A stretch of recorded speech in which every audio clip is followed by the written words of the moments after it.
l'armée n'était pas une armée digne de confiance. Parce que quand on parle de l'armée, c'est l'institution qui chapeaute même la sécurité de chaque État.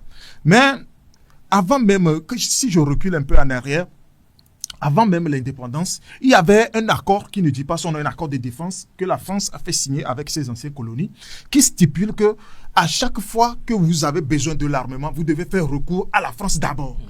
Et à voir la situation à l'époque, avant même l'arrivée du capitaine Ibrahim Traoré, l'armée burkinabé ne possédait même pas de l'arme. C'est-à-dire pour faire face à l'insécurité.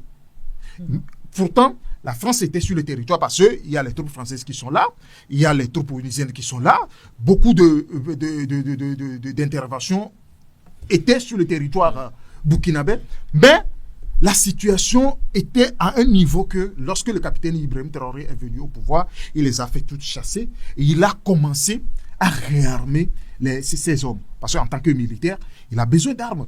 Parce que dans plusieurs de ses interventions, il a dit que lorsqu'ils étaient au front, ils pensaient qu'il y avait les armes, mais on refusait de leur donner.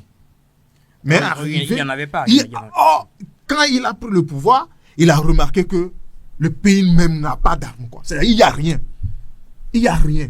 En ce moment-là, il a pris sur lui, avec la confiance et la bénédiction du peuple burkinabé, il a commencé à remoderniser l'armée, c'est-à-dire à commencer par la formation. D'abord, avant de former, il va falloir qu'il y ait des outils. C'est-à-dire les artilleries, les appuis de feu, c'est-à-dire les systèmes d'appui de feu, les artilleries lourds, pour faire face à cette insécurité. Donc, c'est dans cette stratégie-là que depuis 2 ans déjà, on a remarqué